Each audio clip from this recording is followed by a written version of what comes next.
এখানে এসে করাচ্ছি।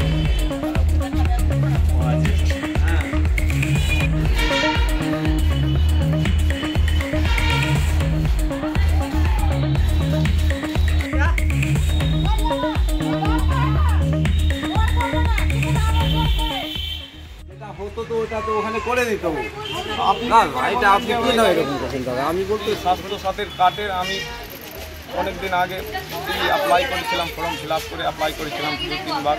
আমার কোনো আসেনি, মোবাইলে এসএমএস আসেনি। আমি এবার অনলাইনে চেক করছি, দেখছি কি আমার এসছে, তো আমার ডেট পার হয়ে গেছে। তো আমি আসলাম এখানে কি আমি ওখানে গিয়ে আমি দেখি, ওখানে জিজ্ঞাসা করবে যে কী ব্যাপার।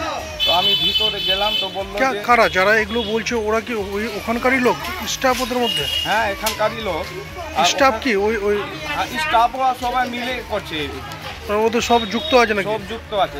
যুক্ত না থাকলে ওই যে যারা বললো আমাকে যে 700 টাকা লাগবে ওনার থেকে, আর ভিতরে যারা করছে তাদের সঙ্গে কন্ট্যাক্ট আছে, যাচ্ছে নিয়ে যাচ্ছে, কি করছে ই করছে এরকম করছে নিয়ে গিয়ে।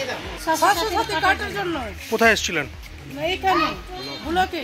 কি বললো ওখানে? বললো কি ওইখানে যাও, ওইখানে যা, ওইখানে যা। এইখানে গেলাম তো হবে না।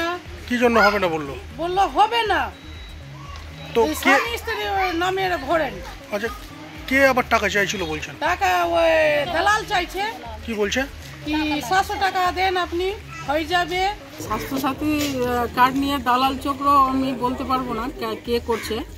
যদি সেটা আমি জানতে পারি তাহলে তো আমি প্রশাসনিকভাবে তার ব্যবস্থাটা নেব। এই ঘটনাগুলো অনেক সময় ঘটে থাকে যে প্রশাসন পর্যন্ত জানে না। অনেক ভুয়ো লোক সাধারণ মানুষকে ভুল বুঝিয়ে এই কাজগুলো করে থাকে। তো সেই কাজগুলো যদি ওরা করে থাকে, আমরা যদি তাদেরকে জানতে পারি, তাদের বিরুদ্ধে কিন্তু আমরা পদক্ষেপ নিই।